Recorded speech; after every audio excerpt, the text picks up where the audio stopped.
I'd like to welcome Sergio Ayala. Sergio is an archaeologist with the Galt School of Archaeological Research at the University of Texas at Austin. He received a Bachelor's of Science degree from Texas State University and is currently enrolled in the doctoral program at the University of Exeter. His research interests pertain to the behavioral and cognitive elements embedded in prehistoric stone tool technologies. Today, Sergio will talk about a cache of bifaces found along Denton Creek in north central Texas. And with that, I will turn it over to you, Sergio. Well, thank you very much for inviting me and having me on this. I hope it's interesting. And I look forward to listening to some other presentations and hopefully everybody's. So yes, let me get started. What I will talk about today is a very interesting biface cache that was found in the Great Depression era in Montague County, which is north central Texas, basically in the Red River Valley area. And I was basically given access to this cache by a wonderful museum up there called the Tales-N-Trails Museum.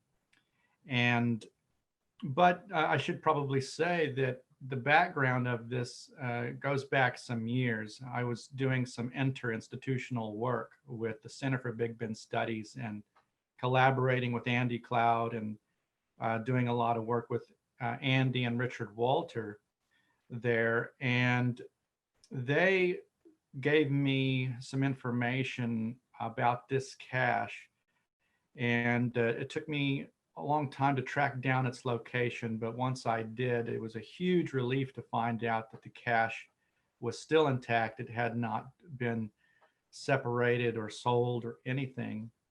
So what had happened was the family, which this cache had been cared for so many years, had offered to host it in the local museum for educational purposes, and that's where it sat in storage until I came along and asked to see them and do some scientific work, and that began basically a 2-year span of time of collaborative work between myself and the museum. And so that's what I'm going to talk about today, some of the results. So I guess let's get started. This will be mostly technological in nature, behavioral analysis, and so on. So let's get started.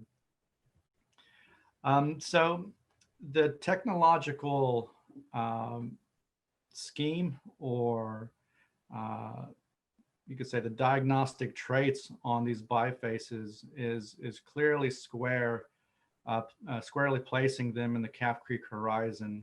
And these are in every way, morphologically and technologically, what I would consider Andice points. They do have some special traits to them, and that's kind of one of the major elements of what I'll discuss today. But through the technology, this is how I'm dating them, because they're, controls and excavations and these kinds of things in the Great Depression era. This was not present, and they were found by private hands. So what I'm going to talk about really is the years of analysis and experimental work that kind of went into kind of understanding these technologies, and what I think the main conclusions are to draw from it. And let's get into that. So just a few things about how I go about analyzing artifacts or artifact assemblages is I've basically developed a model of analysis that is guided and supported by experiment. So it begins, of course, with the observational laboratory analysis, all the general things that most of us would go through, the metrics, getting any evidence that we can see with our eyes and feel, such as maybe smoothing and or any evidence of smoothing and polish, anything that we can kind of see even through microscopic work. And then basically after this process of taking notes from observational analysis, I go into forming some ideas, some hypothesis about the technology itself of how these were manufactured. And that's what I consider technology to be. Technology is not morphology. Technology, from my perspective, is squarely getting more understanding of the ecological context and the temporal context. So that means knowing or getting background into the source stone that's used. What were the quarrying behaviors, or what were the investments involved of the selectivity of the source stone? What was going on in the preform process? Is there any thermal alteration going on with the stone? And the reduction process itself, what kind of thinning strategy, techniques and stuff may have been involved. Were they basic? Were they specialized or really, really advanced? All these kinds of things. And also things related to sequencing, which of course is part of like the degree of complexity and advanced strategies. If there's a really complex sequence of reduction that begins early in the preform process to achieve specific design goals. So there's a lot of complexity there. And so in that sort of developmental stage that I'm sort of grasping what I think is going on with the technology, I take that into the experimental process. And in this case, I wanted to have more than myself involved. Being an experimentalist is great, but if I can use a systematic model and bring in other experimentalists, especially if they have even more advanced knowledge and skill in chipping stone than I, the better. So that's what I did. So I'm going to talk about the results of that, and just to give a quick understanding of like how I kind of take my behavioral data and record it and so on. This kind of is basically like how I collect my behavioral data into a table. And the main behavioral modes that I really look at when looking at a technology, you can even see here on the left, I can probably point that out, are these four right here. Strategy. I'm trying to understand strategy. I'm trying to understand everything that relates to the material. What kinds of again, the selectivity. Are they if it's a complex technology, are they looking for thin tabular pieces? Are they looking for nodular pieces? Are they reducing complex bifaces from large spalls or large flakes? Are they heat altering them? And what kinds of thinning is involved, if it's basic or specialized and so on? All of these things that are in that direction of planning and strategy and achieving the final design goal. And then the techniques, the actual techniques, whether it's direct billet and stone or pressure flaking or leverage pressure flaking, which is basically like ishii stick style work, or some of the really interesting work that is indirect percussion, indirect punch percussion, which has many, many ways that can be done. And also the way the left and right hand are coordinated in a supportive role. Oftentimes people don't realize the role of the supporting hand that is holding the preform or the biface that is being thinned or shaped. The role of the left or right hand, that supporting hand that is controlling the pulse wave moving through the stone in subtle ways that affect flake length, flake expansions, how they terminate a little bit. That's a huge one. So understanding the strategy and techniques is really important, or trying to arrive at those operating principles, these reduction tasks, you could say. And also a very important element is how the edges are being treated. Is there platform work? Is there any grinding? Is there beveling and grinding to strengthen edges before a thinning flake removal? these kinds of things I have to really pay attention to. And also, again, getting into sequencing that relates to flake patternings that we see on complex bifaces. So those four uh, main behavioral modes are what I really, really pay attention to. And then I start creating more detailed notes and paint a picture of the technology by putting in these behavioral tasks or these tasks that have to be done within each of these four behavioral modes. So that's just a little bit of background of like how I look at a technology, how I start to organize my categories and create a picture of the technology and do an enormous amount of rounds of experiment. And in this case, Marty Reeder and myself went through many rounds of experimental process of taking basically our hypotheses and assumptions about the technologies and then see if that works experimentally. So a real simple example is if you think that through the flake scars, it appears that mineral stone direct percussion is the main operating thinning principle, then you have to do the work and experiment and try to accomplish the same thing and get similar or very close to exact results. And that's just an example.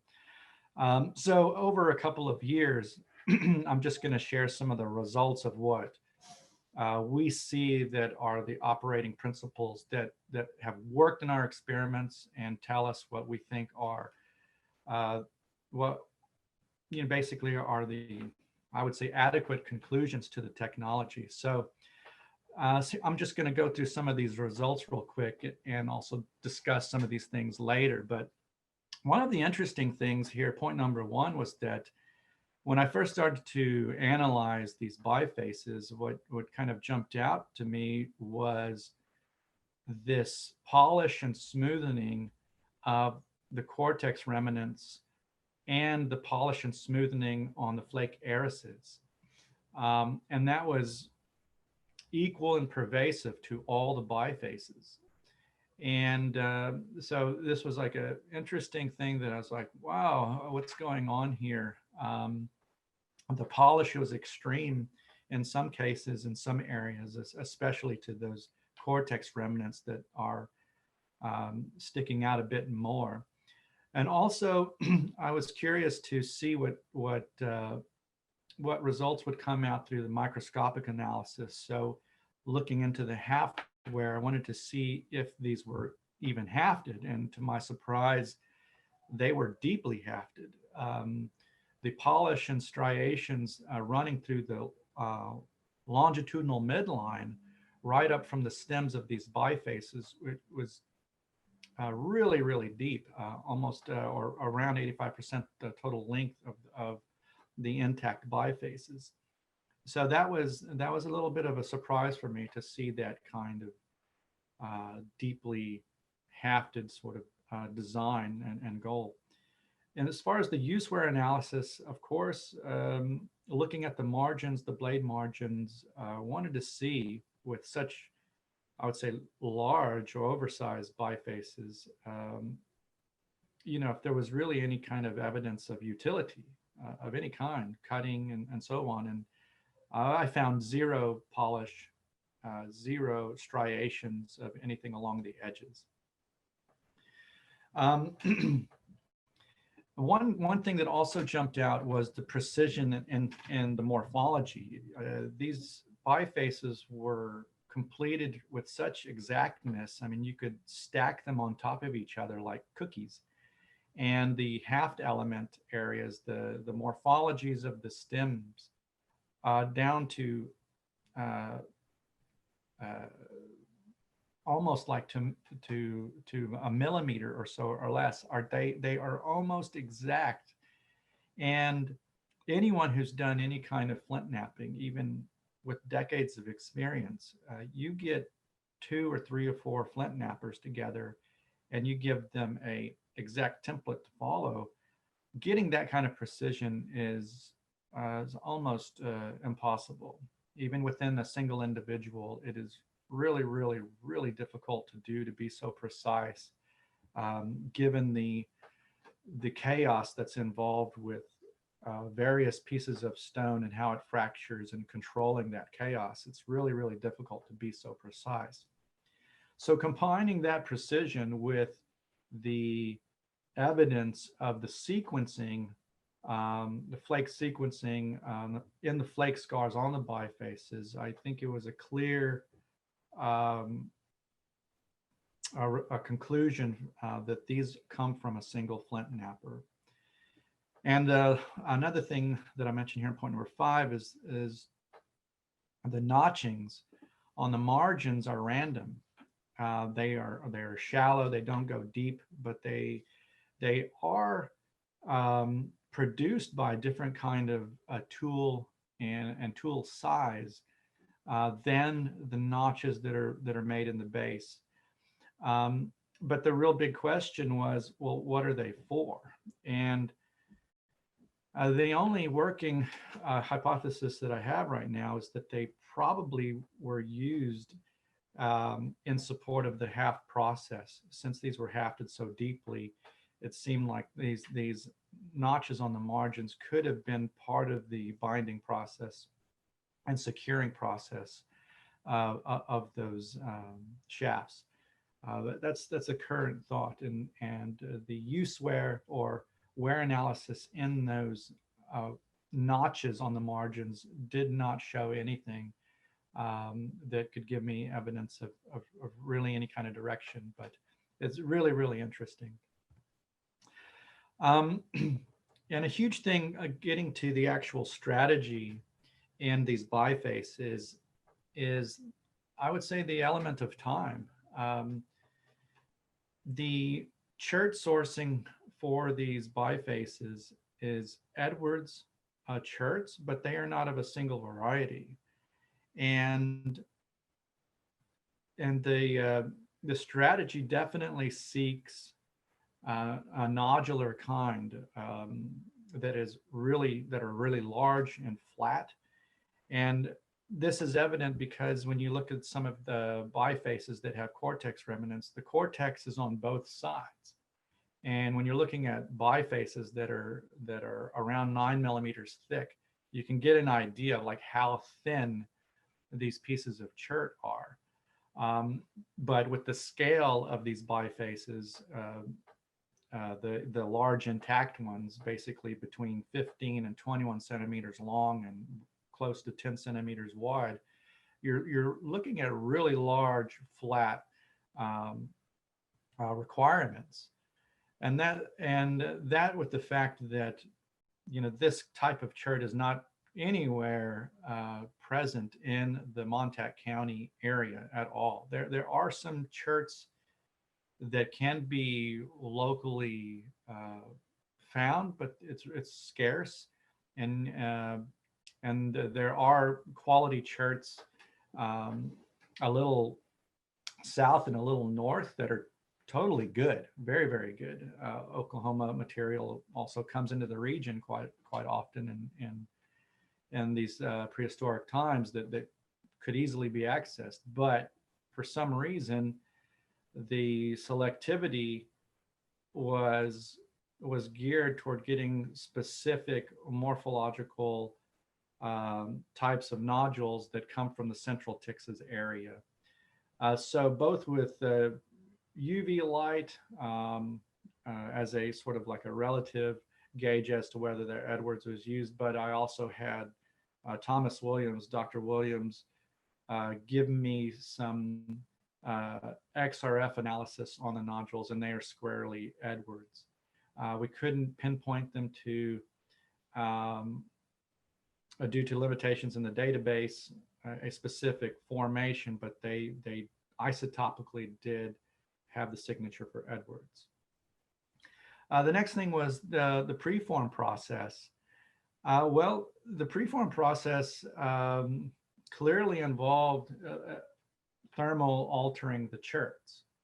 There are there's reddening, and there's interesting hue changes that I would say are very and also that kind of glossiness to them tells me, and I would also say as a flint napper, some of the way the flake removals come off the scars, to me, it really demonstrates thermal heating was involved. And the thinning and shaping really was, that was an interesting process to try to figure out or see what operationally works experimentally. Many countless hours of trying to do or replicate these technologies with hammerstone, direct hammerstone work or direct billet work, and so on, with various kinds of platforming and so on were tried. But what I found works the best and gives the most, I would say, most similar and more exact flake scarring and patterning, or when I say flake morphologies that come off of the bifaces, is indirect percussion, and also the negative of flake scar platform spaces that are on the margins. The way these are really, to me, appear to be indications of indirect punch percussion, and that can be worked in different ways. But the way the highly controlled nature of these and how these flakes are being removed, and how we were able to achieve very much the same results and experiments was through the approaches of different kinds of indirect percussion. Some of the indirect percussion punches that we were using were, believe it or not, bison horn. That worked really well to replicate some of the early flake scarring that's on these bifaces. The more bold, the more aggressive thinning work that precedes this latest thinning phase on these bifaces. It's the use of bison horn as an indirect percussion implement worked really great and gave us very similar flake scarring upon heat treated Edwards. And also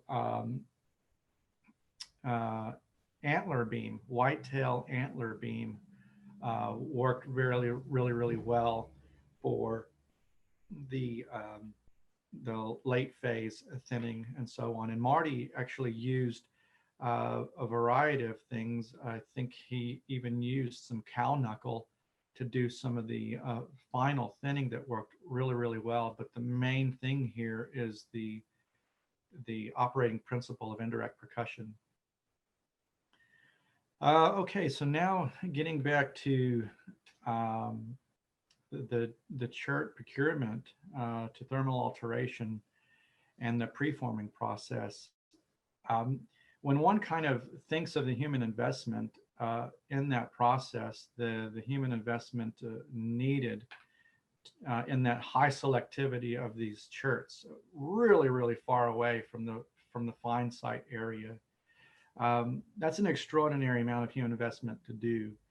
And then to have the knowledge and skill to heat treat various types of Edwards. For those people that have experience with thermally altering cherts, there's probably two things I should say about that. And a lot of people think that well, that's not really necessary to heat treat Edwards chert. And of course, Edwards chert is the varieties of Edwards are just enormous. The spectrum of variety is really huge, and some of it is horrible, some of it is medium grade, and some of it is super fine grain, wonderful stuff. But even good material can be improved even further if one knows what to do.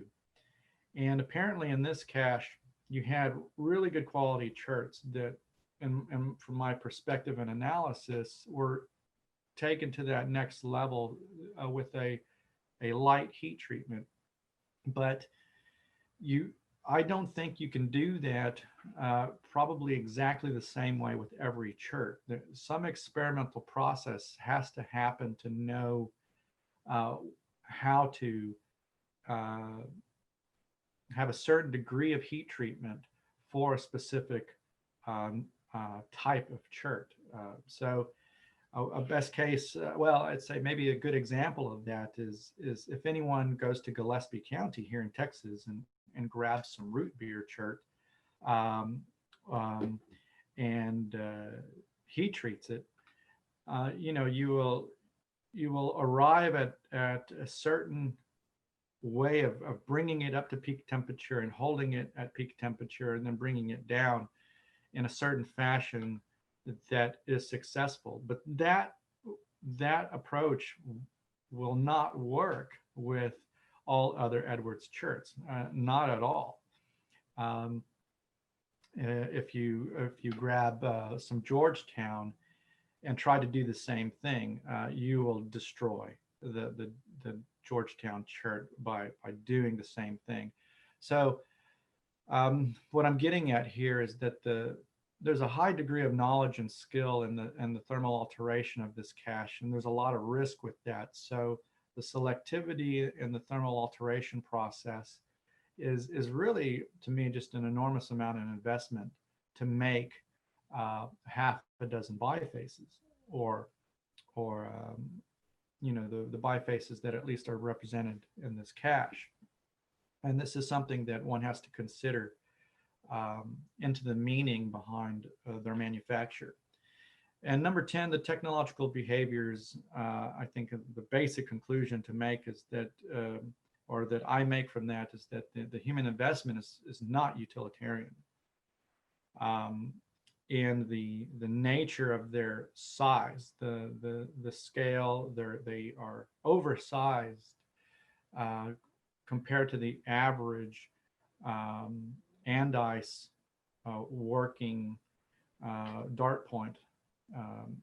And this is based upon several hundred in my database. This is based on the statistics and morphological work from years of collecting data from Andice points. So this cache is way oversized. They're for their size, they are very thin, they're very long. And so I think when you have, I think clearly the limits of the stone are they're very easy to break. So making a 20 centimeter long biface that's really thin, really long, and then you put notchings on the margins that weaken them even further. Even holding them is a little bit of a risk. They can snap and get a perverse fracture really easily. So using them for cutting or piercing is I think very, very, very unlikely. And you have to consider that when looking at their oversized nature. And number 11, the Denton Creek cache appears to represent manufactured burial implements. So to me, these behaviors, this extraordinary investment, both in manufacturing, in the strategy of extensive human investment in time and energy to be so selective on the cherts, and that they were buried together.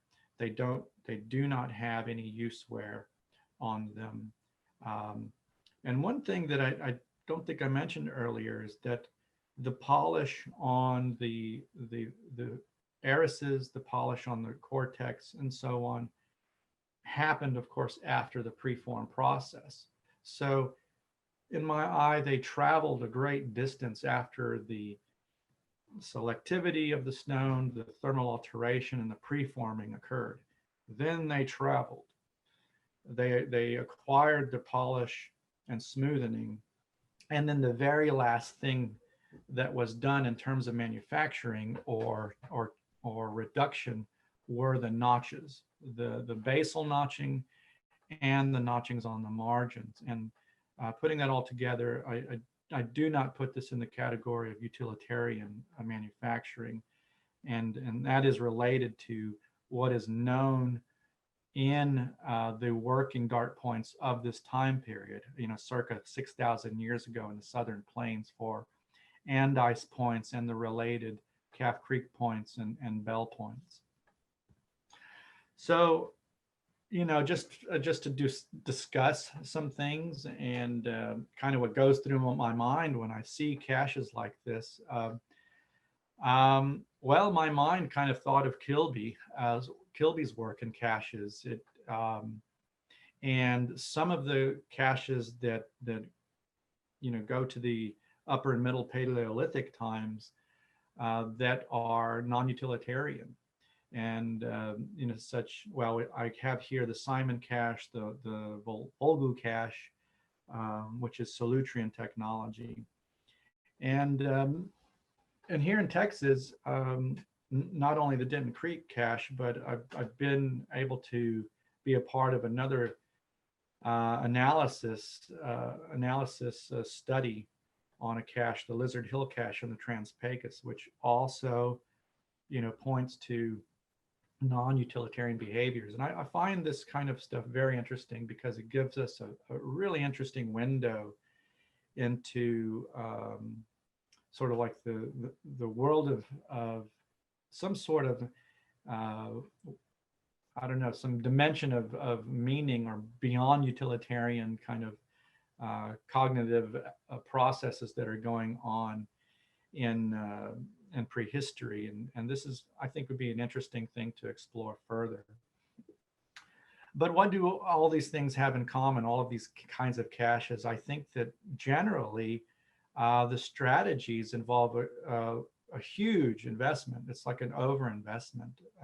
It's not the investment of time required to make sharp edges and sharp points, definitely not. And it's not even, it doesn't relate to even the more aesthetic working tools that we know, whether it's, diagnostic technologies like Clovis, Folsom, Andice, or Montel points, or something like this. Even these specialized, what I would say, technologies that require advanced knowledge and advanced thinning skill, and so on. These bifaces that relate to non-utilitarian caches take that even further. And it's not just the reduction process, it's the thinking behind the process, the high selectivity of the chert stone. It really takes the role of time to a whole other level. So I think that's really, really interesting. So they're performed with masterly skill and knowledge that involves a great deal of geographical knowledge, ecological knowledge, and of course, masterly skill in the craft itself. And like I said, the morphologies do not fit within the normal ranges of, like, I just kind of came up with that, the parent technological system. So for instance, if we look at the Volgu cache and Solutrean and what we know about that, or what we've kind of gleaned from that, from the studies off of that, the Solutrean bifaces in that cache they're unusual. They don't fit in the normal range of working Solutrean bifaces. They are oversized and they are made in a very exquisite way beyond sort of like the normal technological traits that we would see in Solutrean sites. Just to use an example. And the same case is here. We have hundreds and hundreds of Andice points studied by avocationals and professionals, and we have a pretty good working map of what they look like morphologically. And in the last 10 years, we've had more technological analysis done to improve what we've learned in the 80s and 90s and so on. And the Denton Creek cache takes that already specialized and really advanced dart point technology, which was functional. They clearly used them as projectile weaponry, and they clearly used them as knives. But that technology was taken to further extremes in this cache. This cache is oversized. They put some other elements onto the bifaces beyond their size, like the notchings on the margins and so on. And it's also interesting to note here, I didn't put that here, but in the Calf Creek Horizon, there is evidence there in sites where we find Calf Creek points and bell points and Andice points of eccentric napping behavior. We have these what most people call eccentrics, where you have bifaces or even flakes that have extreme notches worked on them. And in some cases, we have really nice bifaces that have deep notchings, the whole, all the way around the margins of the point, that make them very, very eccentric. They don't improve them for cutting or piercing or anything. They are just very, very eccentric and more symbolic and more emblematic in behavior. So that is all present also in this time period where Andice is formed, and we have to consider that as some background when we look at these bifaces. But not a single cache to date that relates to Calf Creek technology or Andice technology is like what we have in the Denton Creek, in the sense that you have completed or nearly completed points that are to this scale and have this kind of eccentric quality to them. So just to rehash, I think the role of time is something to really consider when looking at this cache and other similar caches. Yeah, I think I'll just sum up with this paragraph here at the bottom. The role of time in non-utilitarian caches is quite different than manufacturing serviceable weaponry and procurement tools. The extensive time and energy investment may be best understood in symbolic, votive, and ritualized cognitive operations. And that's kind of basically what I conclude here. I look forward to actually looking at caches that are similar and seeing if I can expand into further meanings of these kinds of behaviors and other types of caches from other periods of time. And I think one thing maybe is good to say for me is that, eccentric, even using the word eccentric, it's not sort of something so empirical. Again, the eccentric behaviors that I'm describing here in this cache relate to what we know of the technological behaviors of that time, of the Andice technology and related technologies in the Calf Creek Horizon type series, the Andice, Calf Creek, and Bell points.